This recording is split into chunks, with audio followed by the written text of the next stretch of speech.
Sahana Vavatu Sahanau Bhunaktu Sah Veeryam Karavavahai Tejasvinavaditamastu ma vidvishavahai. Om Shanti Shanti Shanti. Hari Om. Pranam Swamiji. Summary of the class 5. Welcome to all who are gathered here. Today we entered into 6th class of Tattvabodha. We entered the text understanding the invocation shloka, which begins with Vasudevendra Yogendra, where Bhagavad Father salutes Ishvara and Guru, which indicates that Ishvara and Guru are the same. Following that, the main text of Tattvabodha is introduced with a statement by Bhagavad Father. Bhagavad Father says that the mode of inquiry into the reality, which is the means of liberation, will be explained to those who are endowed with the fourfold qualification, meaning sadhana chatushtaya sampatti. In the same class, Swamiji explained in detail the Anubandha Chatushtaya and Shadlingas. Anubandha Chatushtaya are 4 factors which must be considered when we study a text. They are the eligible seeker or the adhikari, the Vishaya or the subject matter, the Prayojana or the purpose of the text, and the relation between text and the subject matter, or the revealed and the revealer. Swamiji spoke about the Shadlingas. A text should have the 6 clues, which are Upakrama, Upasamharam, Abhyasa, Apurvata, Phalam, Arthapati, and Upapati. We will not elaborate these in the summary as Swamiji has explained in detail. In the last class, Swamiji started the fourfold qualifications. It has already been mentioned that Tattvabodha text is in the form of questions and answers. So here we have the first question. Sadhana Chatushtayam Kim? What is Sadhana Chatushtaya? The answer is that the first sadhana is Nitya Anitya Vastu Vivekaha. The second sadhana is Ihamrutartha Phalabhoga Viragaha. The third one is Kshamadhi Shataka Sampatti. The last one is Mumukshatvam Cheti. Of these, the first and the most important is Nitya Anitya Vastu Vivekaha. Viveka means discrimination or sorting out between Nitya and Anityam. Swamiji takes this compound word, Nitya Anitya Vastu Vivekaha, splits it into its parts and explains them in detail. It is the discrimination using our intellect. It is not the ordinary discrimination that we do in the material world. Laukika Vyavahara, between the 2 material things. Here it is between Atma and Anatma. Atma is what is real and what is permanent and what is Shashvatam and which is always there, and all the other things, including this body-mind complex and this world, are Anatma. Swamiji pointed out that this will be discussed later. This discrimination should be based on knowledge. When we have that knowledge, we realize that worldly things are not permanent. They are temporary and they have only an experiential reality. Swamiji explained the first qualification, discrimination, in great detail. Now let us hear about the second discipline from Swamiji. Hari Om Swamiji.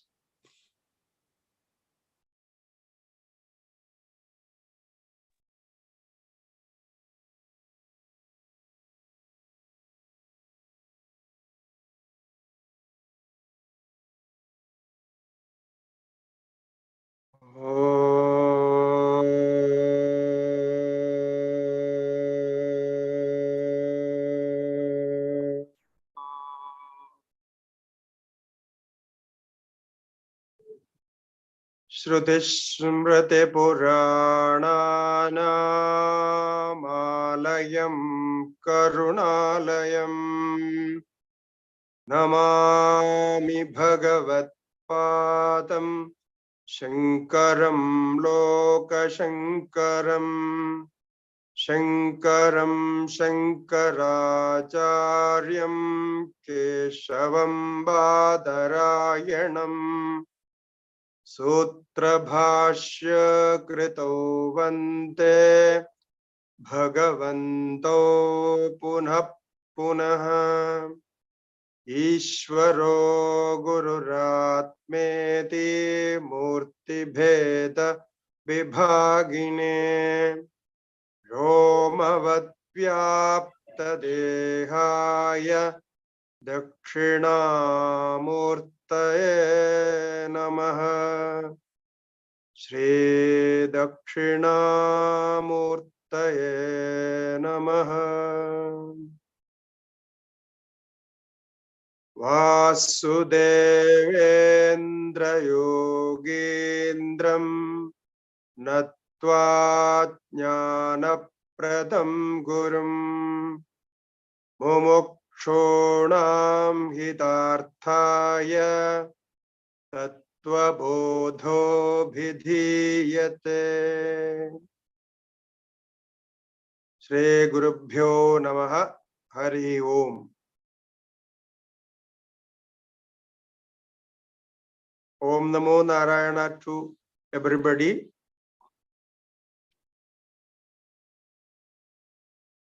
So the last section is summarized, so we can recollect all what happened. So we are talking about the foundation of Vedanta. Rather, we can say the foundation of spirituality, spiritual life. That is sadhana chatushtaya. So among sadhana chatushtaya disciplines, there are so many disciplines one has to practice for his enlightenment.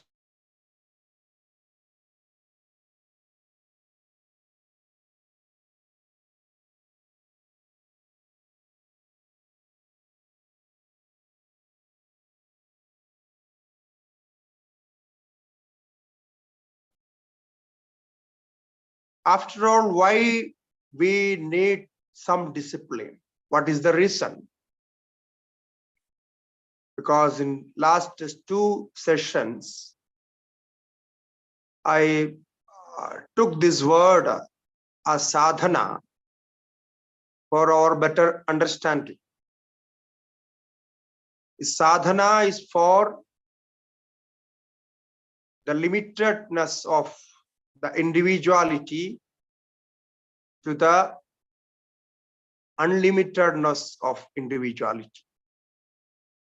It means macrocosm to microcosm to macrocosm.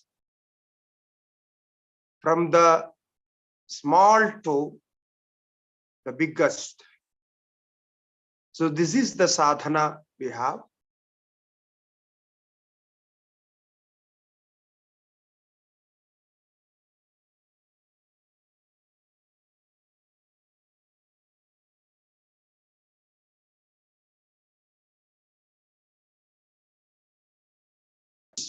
You need certain disciplines. Even in our school studies, we need to follow some disciplines. So that is why I am asking, after all, why we need some discipline? No, why we want discipline? When we talk about discipline, we are afraid about our when we are afraid about our school days, or in we followed very strict disciplines, or our parents who taught us disciplines. So here in this sadhana, we are ought to practice some self-disciplines. Self-discipline, I mean to say, is not forced by anybody.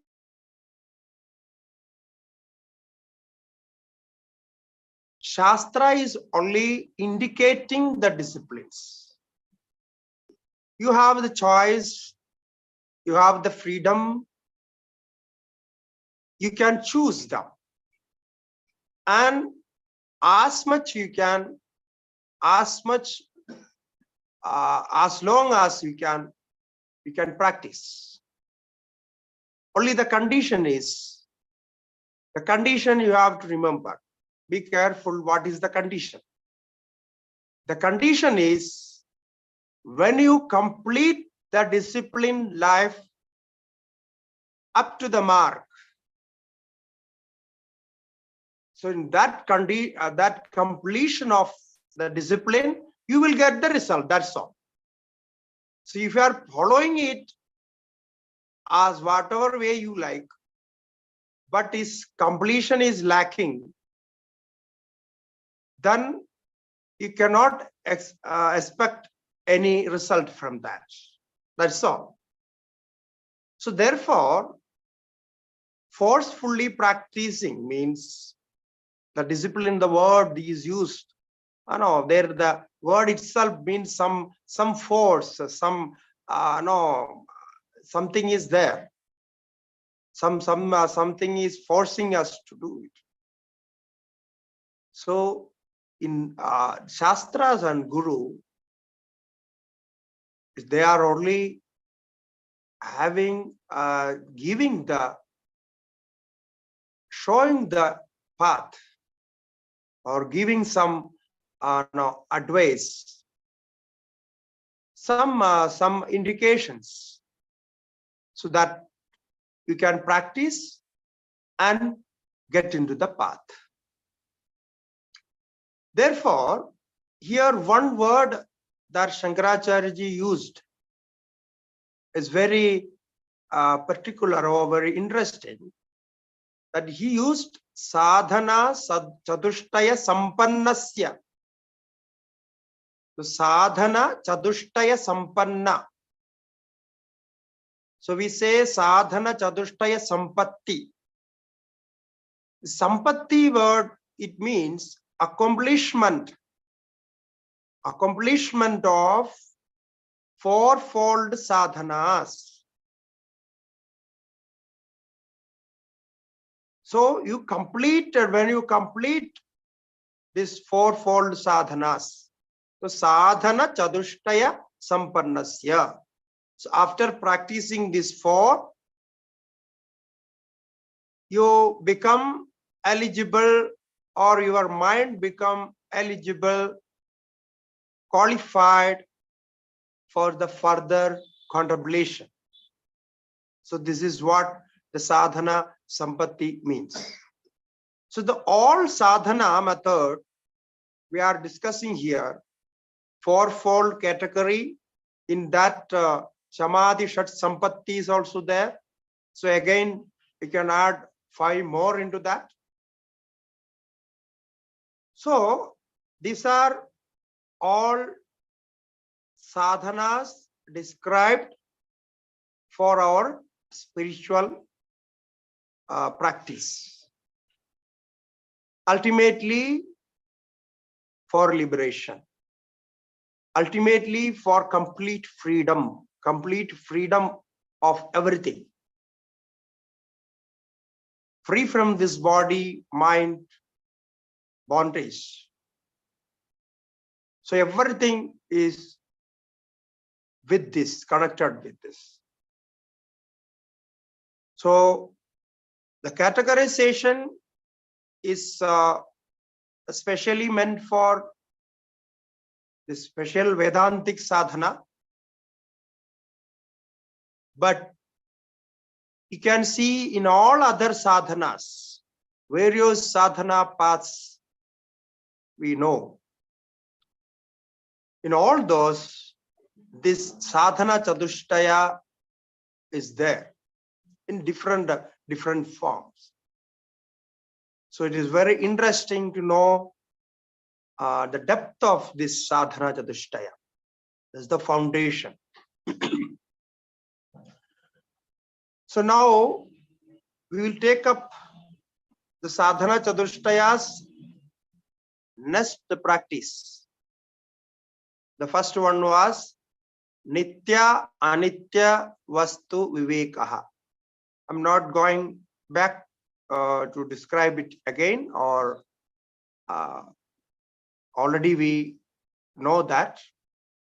So I'm taking the next one as viraga. Viraga. So viragaha kaha. That was asked. What is this dispassion is? So now when we say I am passionate to do something, what does it mean? I am interested to do something. My mind is attached to a work which is carrying me, and I can work many hours in that. So I am very passionate to do that, and I enjoy that work. Like an artist, he may be professional or may not be, but his art is a passion for it. So he can work 18 hours, 20 hours without breaking. So much energy he gets. But if we do something which is not of our interest, of the mind or the situation, then it is no, the mind doesn't accept that. We are tired with that, bored with that work. So this word is used in this sense. Okay. Now you see, we are just going opposite of that. So what is used this word as passion, or passionate, or interested, desirable, and all this in a good sense. No, people like to hear these words. But if you say dispassion,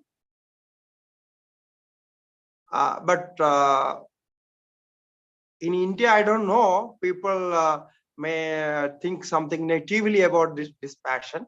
But of course, I know in West, dispassion is something, it's not very frequently used, and people are interested to hear this word, dispassion. No, it says, like, no, it is something, it's not very good. Something is showing some negative sense.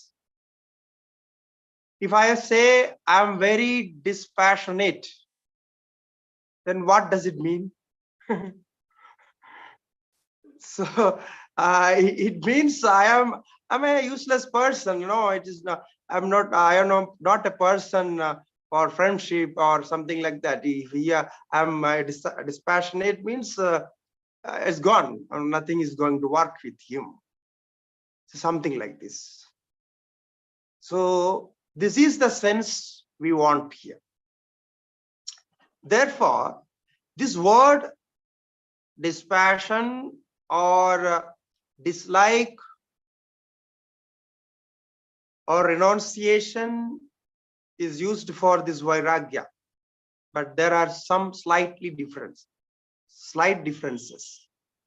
So I wanted to give few words which are not vairagya. So which are not vairagya, which are not meant here. Then the meaning would be clear, because we don't have a correct word in English corresponding vairagya. That is the problem. Normally we translate as dispassion or desirelessness or renunciation and all this.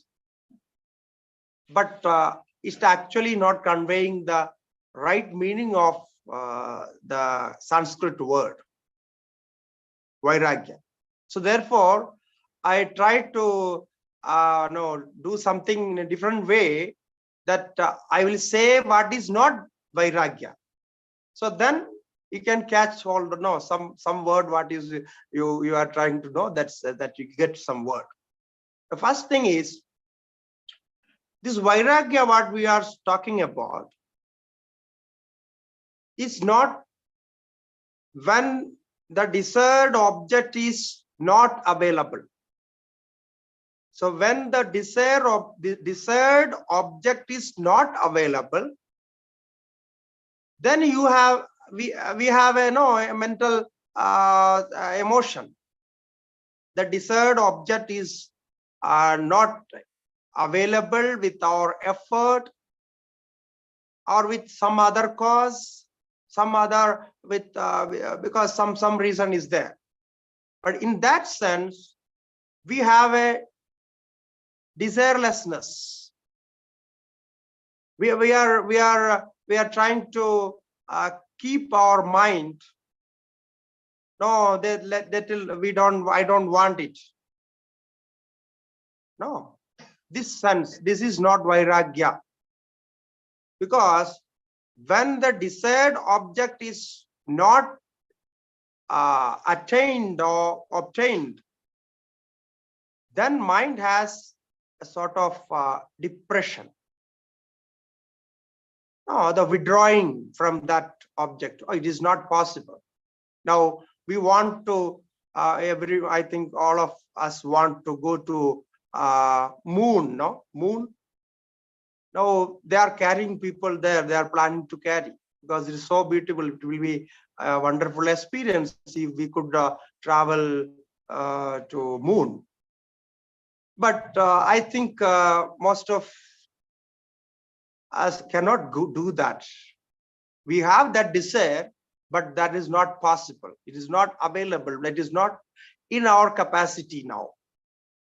So then, okay, if it is possible, we go, we don't go, or it is not possible, we reject that desire. So we avoid that thought of going to moon. I think you are getting the point what I am trying to say. So now that is rejected. Now we never desire to go to moon because that is not possible. So then there is a vairagya. So this vairagya is called alabhe vairagya. So when there is unavailability, you have a sort of dispassion or renunciation. That is not vairagya. So this vairagya, this renunciation will not help you for spiritual sadhana. Okay. Yeah, this it may lead to some other mental irritations. That is one thing. This is not vairagya. And the next point, this is very famous in India. If someone knows some Sanskrit, and they will talk about smashana vairagya, because most of the Indian might have heard this word, smashana vairagya. So smashana vairagya is that on a dear one's death, somebody died, a dearest friend or dearest relative or somebody. So on a dear friend's or somebody's death, the lack of interest in other actions. For few days, we will feel this whole world is sorrow. No, nothing is there in this world. No, you see a sudden change. Now what I can do, all our effort is useless. Anytime, anything can happen. It's like there are so many thoughts coming like this. We may think, what of use of this all, making money and making fun of this, everything. Nothing is there. You see, death is so certain, and it comes anytime, and this happen like this. No, all these thoughts. This is also is showing disinterest in activities and all other desirable objects. For a short period of time, we don't have any interest, no, any desirable object. We don't want to do anything, because mind is always thinking about that dear one's death, the dispatcher of that person. So now this mind actually is withdrawing from objects. It is renouncing all the object of this creation. There is no interest in objects. But can we say this mind is qualified for spiritual sadhana? No. Because what the mind here it has, it's an emotional disturbance. It's not really vairagya. The real renunciation is not there. Because of emotional breakdown, this disinterest arises, dispassion arises. So then our mind says, yeah, we should renounce this world, because nothing is permanent here. Only sorrow everywhere, only pain everywhere. So this world is so disturbing. So this thought is there in that time, but it may stay for few days, or if you if you are in that emotional break, then it may stay little more, but at last the mind will change, because the reasoning and logic of understanding the renunciation is not there. This was an emotional decision or emotional thought. So emotional thoughts cannot stay for a long time in that same level, because it needs some logic, some thought process to make it stable. Therefore, this renunciation, this vairagya is not for spiritual sadhana. We have to change that mind. Okay. Now the third point, which is not the vairagya we meant to say. Okay. So third point, we say audasinya. This is the word in Sanskrit. It means indifference. This word is very simple word, indifference, feeling indifference.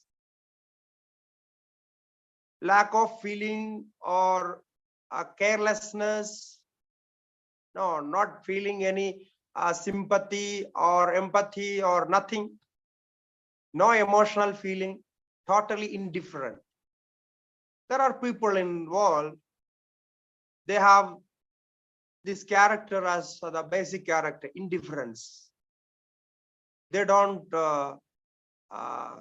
involve themselves in others' activities, no others' feeling. They don't understand. So this indifference is also not renunciation. This is it's basically no, it's a egoistic feeling.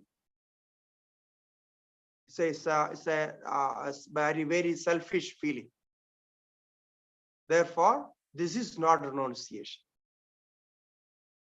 Now, again, the another emotion, depression. So people ask us when we take sannyasa, they see sannyasin, swamis. They are, why you took sannyasa? Why? What happened? So they need some answers like this, no? If you are young, then they will ask you might have had some love affair, and then no, you broke and all this, and after this you might have choose this line, no, something like that. So if get the answer in that level, they will accept, okay, that is right. If you say, no, I want to liberation, I want to get liberation and all this, I want to practice yoga and sadhana, meditation, and I'd like to live in forest and do meditation and all those. They don't understand those. It's all so waste, because as I said, no, the feeling of that is so different from the material world. It's very difficult to communicate. If somebody asks me why I took sannyasa, even today I don't know. I cannot answer why I took sannyasa when you ask this. So I don't know. It happened. It's okay. I came to Himalayas and studied Vedas and Vedanta. So whatever time, since then I am here and everything is okay with me. I am satisfied with what I am doing and everything is okay. But they are not satisfied with my answer. There might be some problem. So the first thing, if you are young, they will take the love affair thing. And if you are little aged, then there is no divorce. No, you might have a bad marriage and you divorced your wife, and no, escape. The second thing, and then otherwise normally depression about of anything, not getting a job, not making monies, and no, there is something. There are so many causes. So this depression is not vairagya. And by depression or after depression, you cannot get right vairagya, renunciation. You see, it is very difficult. No? Even to understand what is vairagya is also very difficult.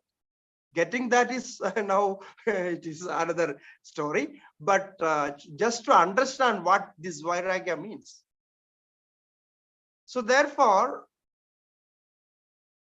if the family person, if his married life is not good, or he is not satisfied with that, if he leaves the life and takes sannyasa or renounces the world, it happens. Many a time it happens. But the real renunciation is not there. Because after coming in this life, he will be struggling with the life, because he cannot accept the life. He cannot enjoy the life. So the depression is not any kind of depression, any type of depression is not connected with the renunciation, what we are trying to know.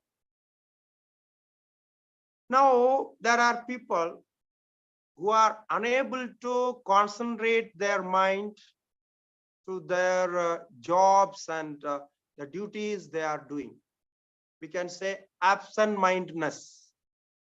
Absent-mindedness. So they were totally incapable of managing themselves, incapable of their jobs and life. So people ask this also, mostly in our South India and especially in Kerala. So when they see young people with sannyasa dress, they think oh, they're all useless fellows. They have no chance of getting any job. Even in politics, they could not get anything, any chance. So they left with all these problems, and now they are living there. That is what they think. Useless fellows. So all the useless fellows goes to sannyasa. That is what they think. So this is not renunciation. So incapability is not renunciation. We have many acharyas, many masters, eminent masters. Intellectually, they were extraordinary. So they were physically also they were good. They had a good physique and they could work for a long time, and they did much things to society.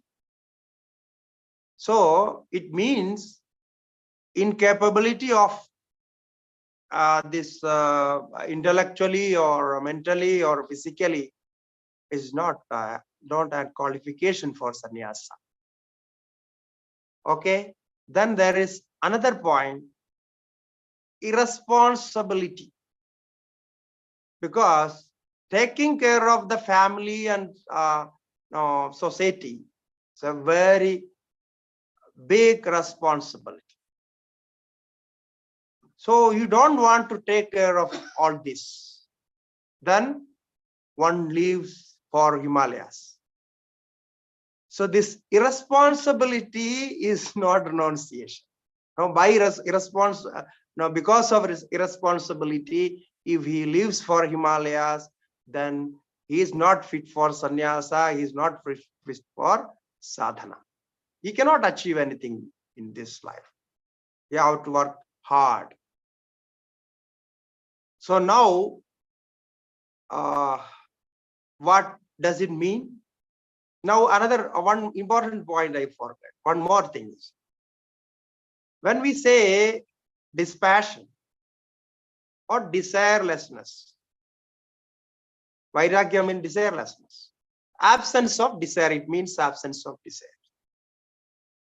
You just think about that. You are all intelligent people. Just think about this. Is it possible?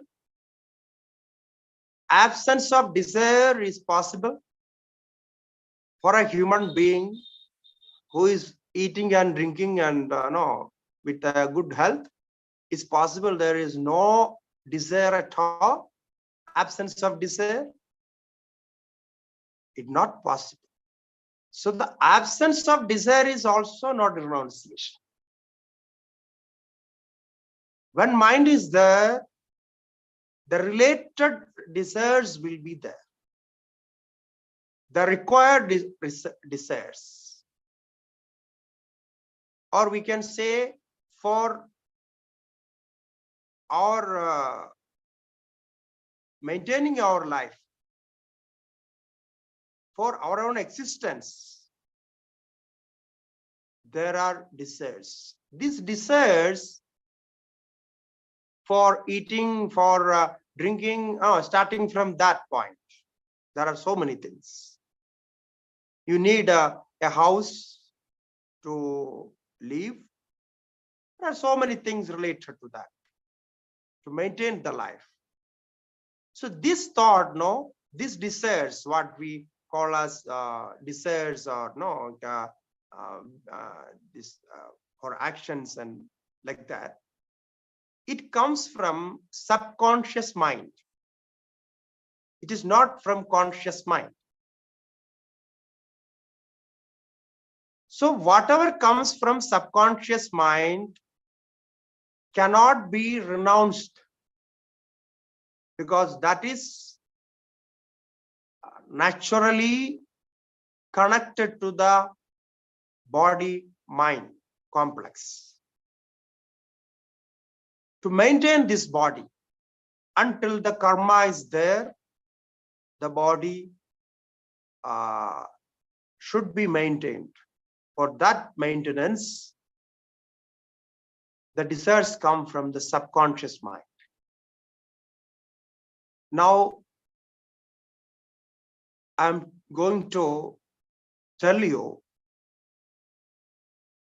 where this renunciation stays. So where it starts. Now we cannot say what the renunciation is. I just gave a few points what the renunciation, what is not the renunciation, what we're trying to say. Okay. So now, whatever is there in the subconscious mind cannot be renounced, but what is there in conscious mind can be renounced, can be changed.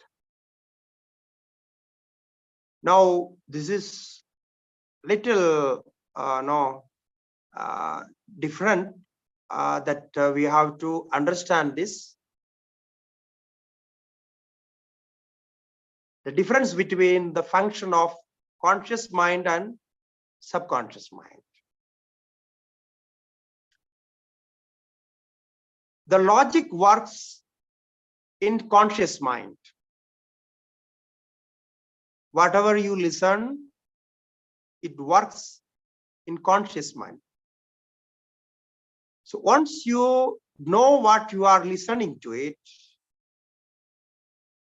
what is the good about it and what is bad about it.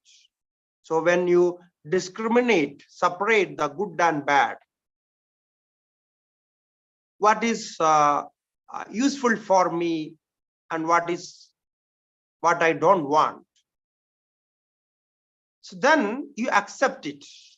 What came to conscious mind, you accept it. So after this acceptance, we follow that. The mind follows that. Okay, I accepted this. This is good for me. Let it be there. So I can use this. So when this thought process comes to the mind, then mind is ready for action. Are you getting me? The point I am trying to say. So this is the function of conscious mind. Here we use all the logic, all our education. Then we decide, okay, this is very good. So this let it be there and I will try to practice that.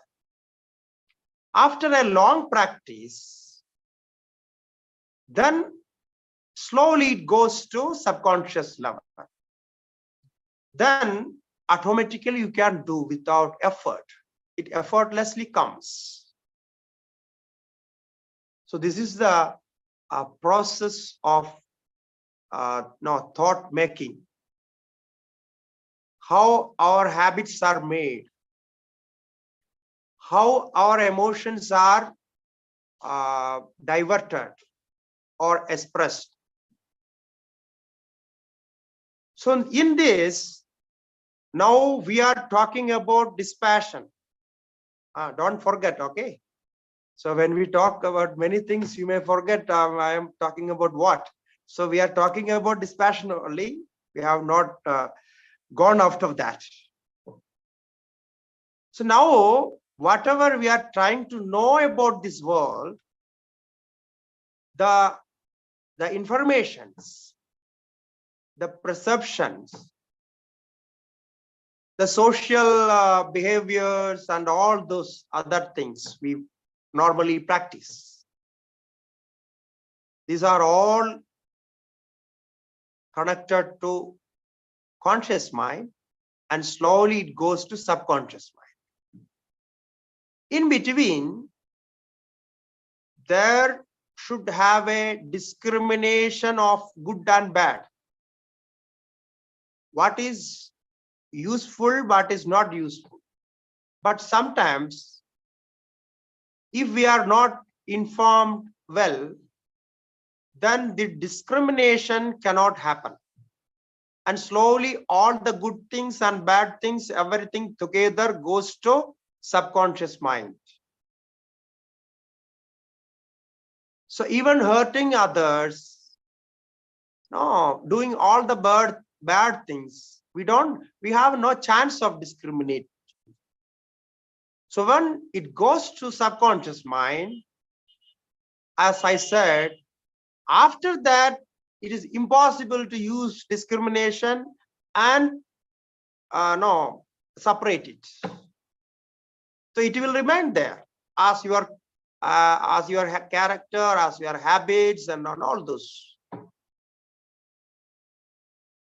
So therefore, the scriptures say, now at least from this point,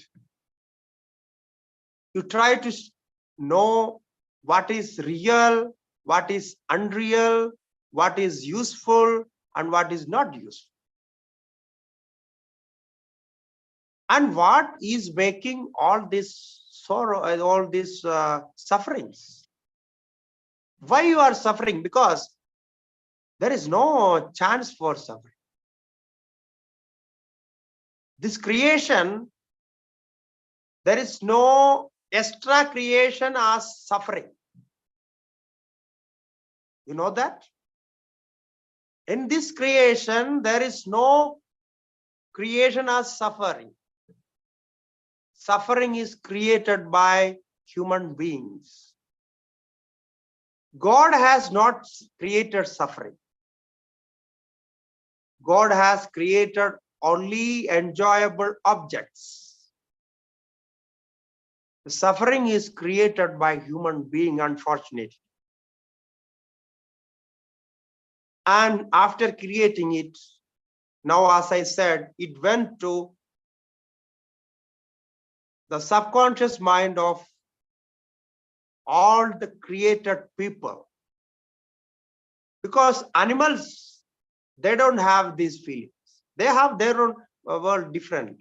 Their suffering, their pain, their happiness is everything is different. So this suffering, and which we want to renounce and which we want to get rid of, is created by human being. Therefore, we have to understand why it is there. Okay, for that, we need a discriminative knowledge that we discussed, Nitya Nitya Vastu Viveka. Then when there is Nitya Nitya Vastu Viveka, you know what is permanent, what is impermanent, what is useful, what is useless, what is harmful, what is not harmful. No, what is giving you support, what is not giving you support. So all this comes and that. Then in that level, we understand this world, the objects here are attracting us, and we are attached to the objects, and this attachment, too much attachment, makes the suffering. Now you be careful of this point. Now I changed the word desire from, or passion or desire, I changed the word to attachment. Now desirelessness is not vairagya. Even dispassion is also not vairagya. But detachment is vairagya. This detachment is an extra fitting. It's the extra material added into our life. There is no need for attachment. There is need for love. There is need for desire. There is need for care. There is need for sympathy. There is need for empathy. There is need for mindfulness, everything. But there is no need for attachment. So try to understand the difference between this. We can love our children. The love is a natural emotion. And nobody can renounce love. You see, this is a wonderful thing. Nobody can actually renounce or we have to say the love. You cannot be loveless. If you think about loveless, how is it possible? No. So if the scriptures say you be loveless, you detach your love, is this possible? No, nobody can do that. Therefore, scripture is not saying that. You can have your natural tendency, natural love, because love is also Atma. Now, love is Brahman. Priyamityeva upasita. So it comes in Upanishads. See the self as love. God as love, the existence and bliss. So therefore, it cannot be renounced. So that is very natural. Therefore, taking this example, you love your children, you love your partner, you love your parents, you love your friends, is there. But along with love, if you add attachment into that, then the real thing cannot happen. Attachment actually reduces the purity of love, the clarity of love, the effectiveness of love. When you are attached, then what happened? If that children do something wrong, you will say, no, let them do it. Okay, let them do it. If they are doing something bad, very harmful for them,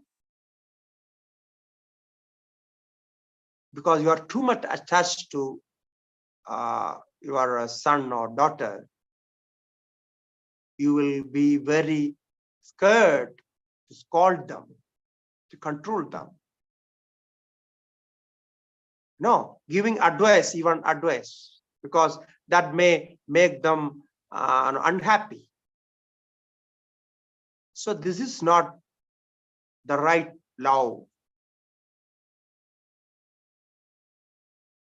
So similarly with all other activities. So now this attachment is the problem with the world and our desirable objects.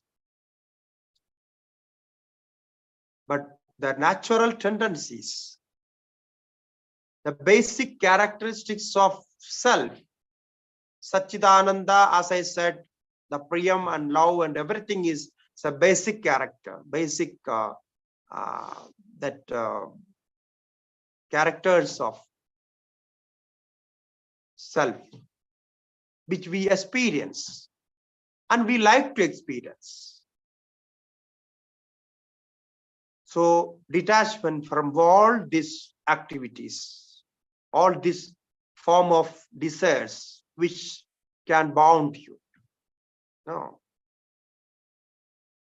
That word is like this: Iha swarga bhogeshu icharahityam. Iha swarga bhogeshu icharahityam. I have explained all this.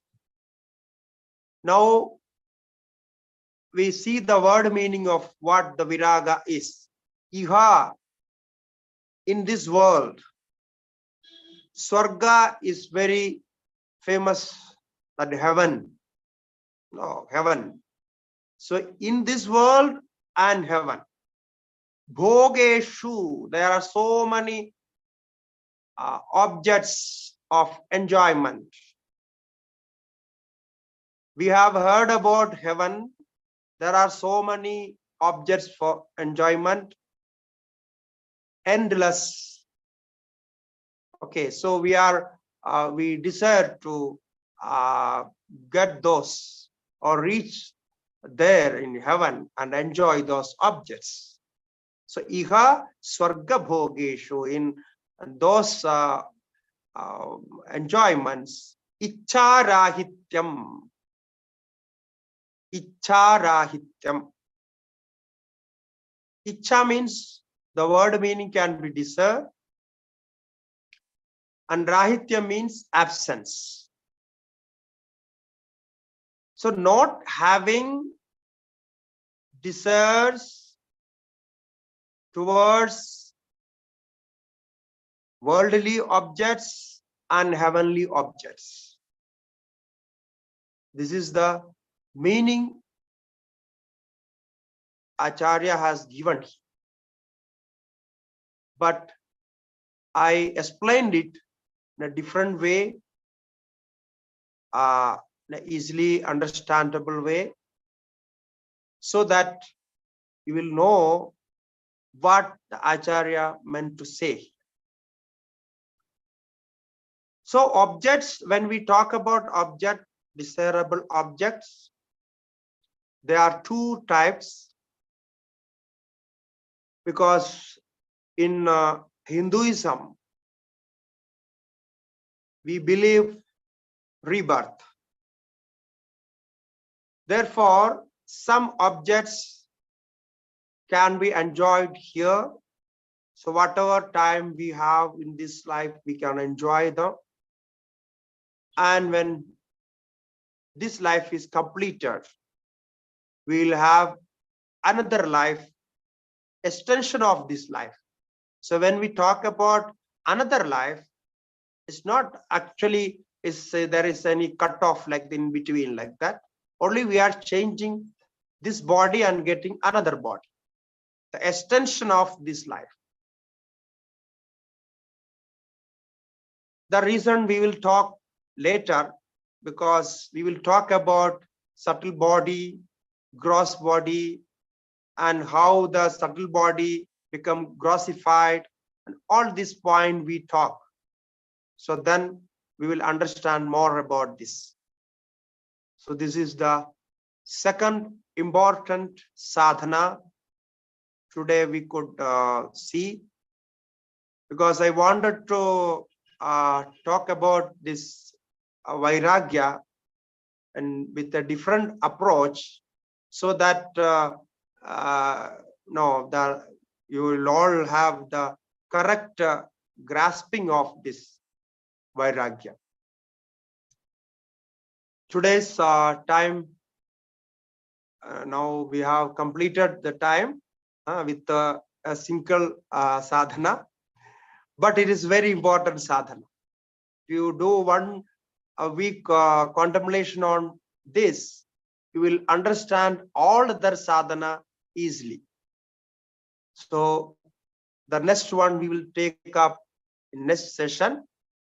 And in actually today I wanted to give you a what is Tattvabodha and the contents of Tattvabodha. But now time is not left, so we will discuss that next session. Why I thought about giving contents? Because there are some questions which I have seen in the group is discussing about the subject which we are going to discuss in this textbook itself. So if you know the contents, what we are going to learn in this book, so we can avoid those points and talk about the present point we are discussing. So what is going to be what is going to learn, that let it come, and then we will discuss there. Because taking the point before is not it is not good way for learning, because as we may change the commentary. Today today I took this vairagya in this way, like that we may change the style to know the subject correctly. Therefore, those subjects which are going to be discussed, we will discuss later. Then now what is presently discussing, you can contemplate on that, can give your suggestions in group, or you can give your questions, put your question in the group, so that we can continue the further discussion. So today, my part is over. Now over to you for your questions. Namaste, Swamiji. Thank you. Hari Om. Hari Om. Namaste, Swamiji. Today's first question is from Asha Menonji. Please unmute and ask.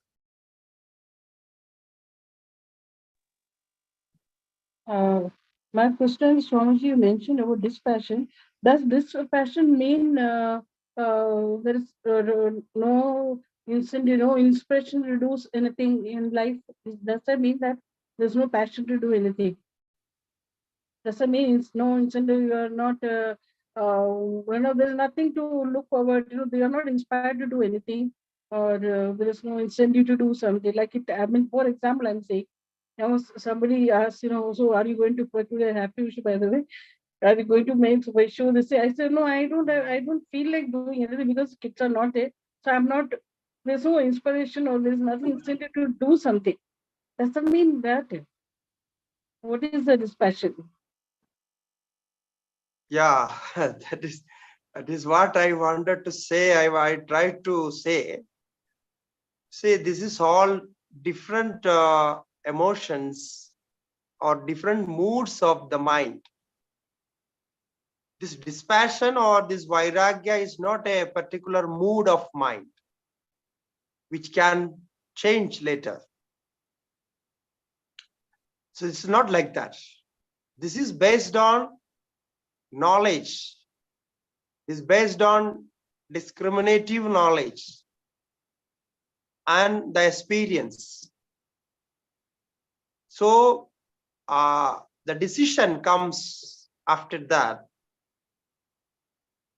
is called renunciation. If you know what is the reality of this physical body, if we know what this world is, the ever-changing characteristics of the world, ever-changing mind, ever-changing emotions. Now, what is dependable here? Nothing is dependable. Only ourself is dependable. The all-pervading consciousness or awareness is dependable. So if this thought comes to our mind, then you have no fear. Now you have fear is gone because the body is ever changing. Now why we are too much attached to this body? The body is giving us some support. This body is our life. But that I said, the attachment towards the body, unnecessarily giving unwanted importance to this body is not necessary. So this is how this dispassion or the renunciation, the thought of renunciation starts. It starts from this knowledge, discriminative knowledge.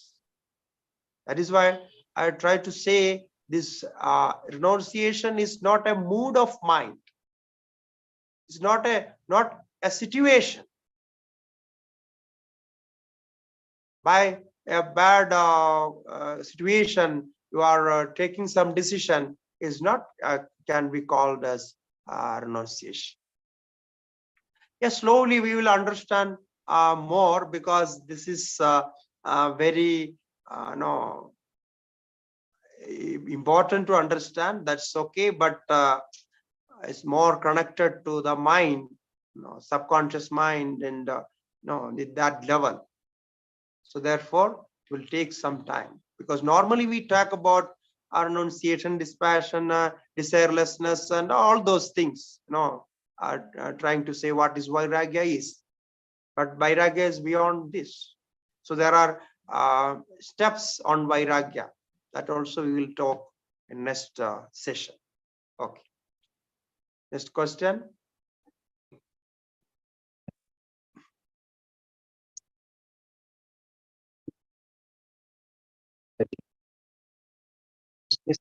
Without attaching to material object, destroy.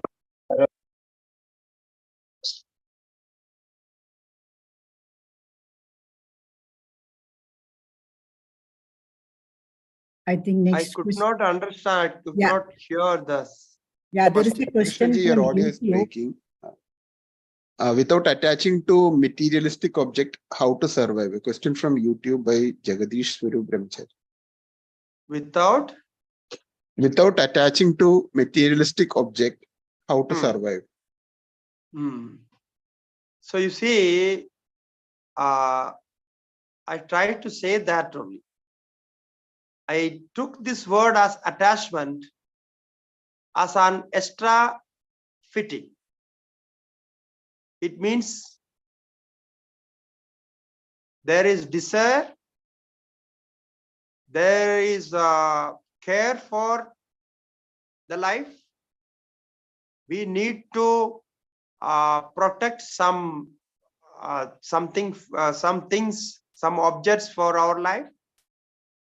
Everything is there, because after all, our life should be guarded. Okay, for our life we need these things. So we are not talking about that. This is the misunderstanding with this vairagya.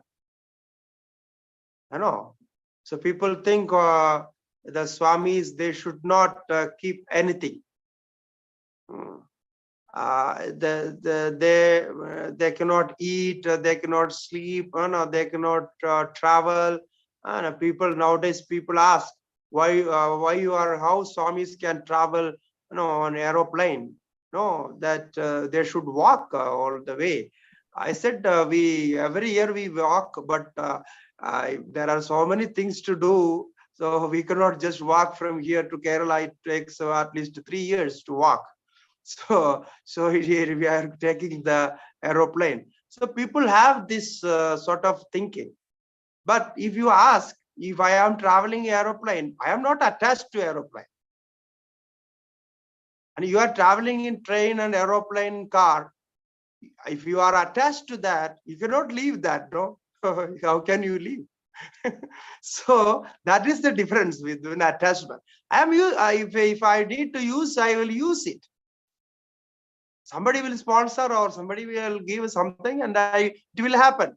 But the attachment to that, if I say I will only travel in aeroplane, that is also in business class, then that is my attachment.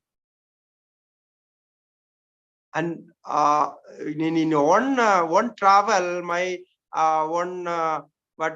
trip, I may travel in bus, normal service bus, and in auto rickshaw, on the rickshaw, and in aeroplane, train, car, wherever, whatever is available. Sometimes walking also, if some chance comes, we take.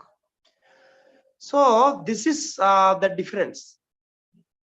The living object, what is not possible and what is not practical, Shastra will not instruct that. The scriptures will not say what is impractical. So what is practical and what is helpful for us, Shastra says that. Therefore, completely desireless state is not possible. because there is some understanding. So this is the difference. You can contemplate on that. Next question. There is a second part of that question. He's asking, does knowledge destroy prarabdha karma? Never. And this point we will discuss in the last part of this Tattvabodha. Especially this point comes. You can refer to the last part of Tattvabodha. If you have English translation, you can refer to that. There the prarabdha and all these karmas are discussed. Okay, next question. Next question is, after doing so much sadhana, I am still finding it difficult to give up my material attachments. Why is that, and what I can do about it? It's very simple. There is a lack of understanding. So you get more informed and get more knowledge about this sadhana and this viveka and vairagya and all this sadhana, then it will be possible. Okay, next question. Next question is from Dr. Hemaji. Please unmute and ask. Om Namo Narayana Swamiji. Namo Narayana. Welcome. So I was wondering, what will push one into this true vairagya if you exclude the other conditions what you mentioned? Is it just the tivra mumukshutvam of your previous sadhana fructifying into this path? Yes, your understanding is correct. Because there is some force inside which push you towards this. So even to get any special knowledge, anything special, if anything particularly you want to do, you need a inner force, no? Some special energy from inside. So it would be there. And I think you all have that. Therefore, you are attending this section of Tattvabodha. Otherwise, you have so many works to do. Why you left everything and sitting in front of camera? Okay. So pray for blessings from gurus and God to let us be free from all this. Pranam Swamiji, I am KT Singh from Lucknow. Om. Yes. Om Namo Narayana. Hari Om. Hari Om Swamiji. Yes. Swamiji, this vairagya is a mental exercise, a mental understanding, I think. It's you see, I took that word discrimination, knowledge, and all this. So discrimination, it means it is connected to knowledge. If you just say discrimination, it is not in good sense. But the discriminative knowledge, only with a good mind, peaceful mind, can understand this. Therefore, it is starting from there. Okay, starting from the understanding. How will one can practice for vairagya? How can one can attain the vairagya? That regarding practice, we will discuss in the next section, because some steps are there. The first step, second step, at least 4 steps are there. How we can reach the ultimate vairagya. So that we will discuss the next session. And meanwhile, 1 week you can contemplate on this, because we don't know if we know this all the steps. You all may get vairagya, then what would happen? Don't know. So therefore, we will slowly get into that. It means, Swamiji, one has not to renounce this world or material or family, but in living in this world, in the family, in the society, one can attain vairagya. And just Now, you have told that this viveka, when viveka comes, then vairagya will come. Both are whether interrelated. Yeah. Now I ask you a question related to this. Do you have some fear leaving the family? Yes, I have fear. So that is there. So now you see, when you practice this, gradually this fear will go away. Okay. So then, if you are ready for that, because you will not care to leave, you will not be worried to leave the family. Because when you leave the whole world, how can you be concentrated and stay in a particular place? This interesting point was asked to Shankaracharya, you see. In Bhashya itself, in Gita Bhashya, I think you heard, I know you remember that in our Lucknow session of complete Gita. Yeah. There the opponent asked the same question. When you talk about this renunciation like this, vairagya like this, there is no need to leave. No, the objects are there. Everything is Brahman. There is nothing other than Brahman. Brahman is not creator, not destroyed, all pervading. It means Brahman is there in our family as well. No, in our home is also Brahman is there. So why we need to go to Himalayas and ashrams for meditation and all this? So what is the difference?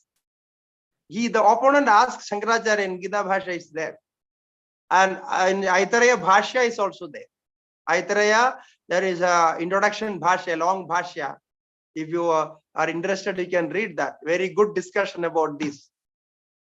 So then Acharya say, you see, if the whole world is one, the whole world is one, and everywhere the consciousness is there, then why you are attached to that particular room and particular bed and particular kitchen and no particular place?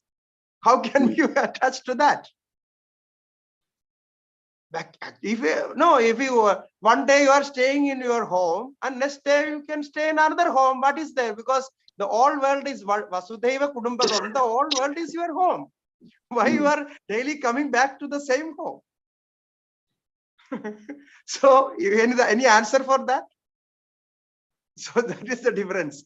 So there is some attachment, and not why we think that I earned money, very hard money, and I made this beautiful home by my my interest and for my convenience. So now leaving all this, how can I go and staying in an ashram where there is no facilities, no things available, no food, nothing? So this is the difference. Okay. So think about that. There is a point of very, very good point for understanding. So we all left our home, our parents, our loving parents. Even today, there maybe sometimes today is our Vishu. Today's Vishu. So the same day I left my home in 1994. So on the day Vishu, why I choose this that day? Because Vishu is a happy day for us, like Onam. And I thought if I leave this day, the people will not cry, especially my parents, mothers and grandmothers who are there, because they think this Vishu day and happy day is not for crying. So, so planning like that, I left. So you see, that that is not easy. Therefore, it's a feeling that the special understanding and determination what we want to know. So, but I never suggest you leave your family. Okay, as long as you have that feeling, this is my family, I should be here. Now this space is okay for my sadhana. You are comfortable there. Be there. Don't think about this sannyasa or renunciation. So the renunciation, the understanding of renunciation can come. And if you seriously practice, I guaranteely say that gradually you will leave the home. There is no other way. This is not me saying. All Acharya said like that. Shankaracharya in his bhasha, he is saying this.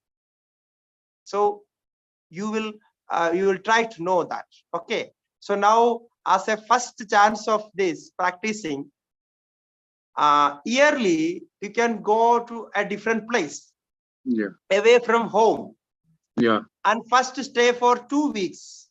One paksha we say, in Hindi, 2 weeks, 15 days, away from home. Okay, and the next year you go for 1 month, 1 month vacation away from home, and another next year 2 months vacation from home. So gradually change. Now you will understand the change, difference, how the mind changes, how your thought process changes, and slowly you will not have the fear of leaving the home. Okay.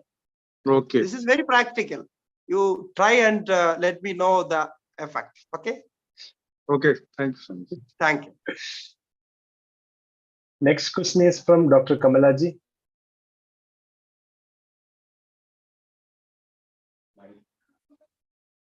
Namo Narayana. Namo Narayana. Hari Om. Swamiji, you have mentioned few things which are not dispassion. Out of that, indifference and irresponsibility. So how do you, in connection with the dispassion, how can we understand? See, indifference is a mental state which I think there is no interest for anything. The lack of interest. Yeah. Okay. So I'm not interested in an action. So I am indifferent from that. I'm not interested in a person or his friendship. I'm indifferent from that. So this is not renunciation. Because you can see all renowned acharyas, gurus. They're too much mingling with the people. They are the people serving the society. They are connected with thousands and thousands of people. And it means they are not indifferent from them. Okay. So this is the point I want to try to say. Now, irresponsibility. You can see in your home itself, if somebody is irresponsible, he will not involve in things you wanted to do it, and okay, it's like that. He or she doesn't want to take responsibility and leaving that. So irresponsibility in a stage seems to be renunciation, but it is not. But in our gurus say, an irresponsible man cannot be a sannyasi, sadhu, or sadhaka. He should be extremely responsible for his actions, his undertakings.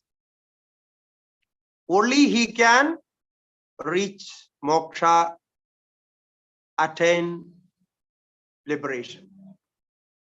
So you see, I can see, many examples of our acharyas and gurus. They were undertaking many social actions, huge activities. How they were managing this with a responsibility feeling. They were very, very responsible for these actions, what they did. So therefore, this is another form of mind, the irresponsibility. That is not renunciation. Okay.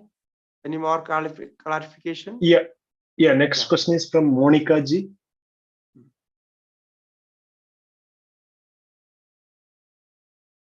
Please unmute and ask. Unmuted. Swamiji Om. Hari Om. Swamiji. Swamiji, I have a question regarding like that we have discussed about Vairagya. So for example, you have a desires for a better living. Let's say hypothetically you want to live in a certain place, which is probably, you have a desire to live in a green place, probably hypothetically even in the Himalayas. So you are getting a desires, and with that you are also attaching yourself with that thought process, right? So is it right to say that these desires will not lead to any bad outcome as such, but you're still attaching, creating attachment to those thoughts? So is it right to say that we are creating attachment with that thought process as well? And is it okay to have certain kind of attachment? I'm just trying to contemplate on that when we talked about Vairagya. Yeah. Yes. See, preconditioning. This can be said as preconditioning. You made your mind that I would live in Himalayas. By the way, this Monica and her husband, they stay in Uttarakashi. No, just took 1.5 kilometers from our ashram. So I just want to say that. So they are working from home and staying here for last couple of years. So now preconditioning is not anything to do with this renunciation. And how you precondition your mind? First you have a desire. So that desire is slowly stronger and stronger. Then you make your mind that I want to do this. So you conditioned your mind. Now, whatever consequence come after that, struggle, obstructions, problems, you will try to solve them all, because you made your mind and conditioned your mind. In this, sometimes we may face many struggles that is actually may disturb our life. But in this, I can say, if this is for a good purpose, if this is for a great achievement, then that is, we can go with that, because only desires make mind workable. No, the mind is active because it has some desires.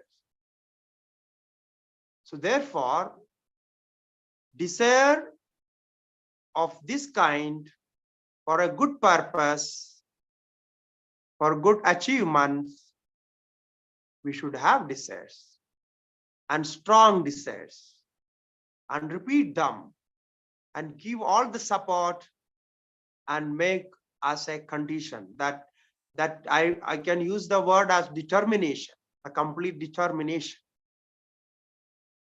So this, once the mind is determined to do something, it will get all the energy for completing it.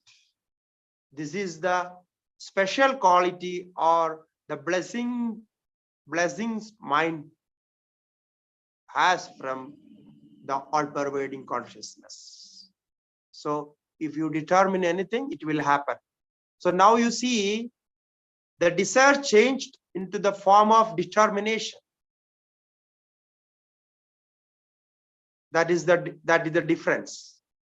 And again I say, even then, the attachment should not be there.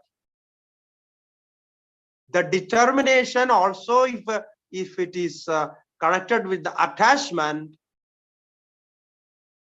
it cannot, I will not say that is determination, because attachment is a weak point of mind which destroys the sense of discrimination, which destroys the knowledge, because attachment never supports knowledge.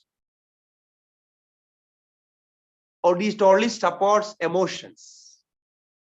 Therefore, we try to be careful this too much attachment. Okay.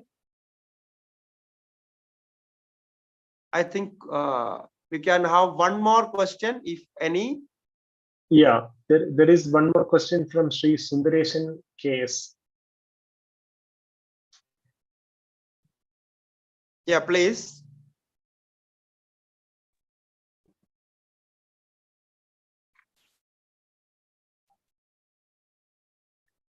Ask question, Sundareshan. Hari Om. Hari Om. Namo Narayanaya. Om Namo Narayana. Last week I only put that sadhanas, renunciation and the dispassion. Put that. And now today it is very clear by samsara, smashana vairagya, and udasina, depression, responsibility. You've given a very good. Because these things all came from our own experience, no? Yes, no, yes. We are being sannyasins. People call us irresponsible. No, all these words they call us. So therefore, we are experiencing. I can say no about this. That we can say that is truly experienced. It is from a right source. Moreover, iha surga bhogeshu ischar asityam is dispassion. Yeah. Thank you very much. Thank you. Hari Om. Hari Om. Okay. Can we conclude? Yes, Swamiji. Okay. If any questions left, you can put in the group. I will conveniently answer. Okay. Okay. Okay. Om Purnamataha Purnamidam Purnat Purnamudashyate Purnasya Purnamadaya Purnameva Vasishyate. Om Shanti Shanti Shanti. Shri Gurubhyo Namah. Hari Om. Hari Om.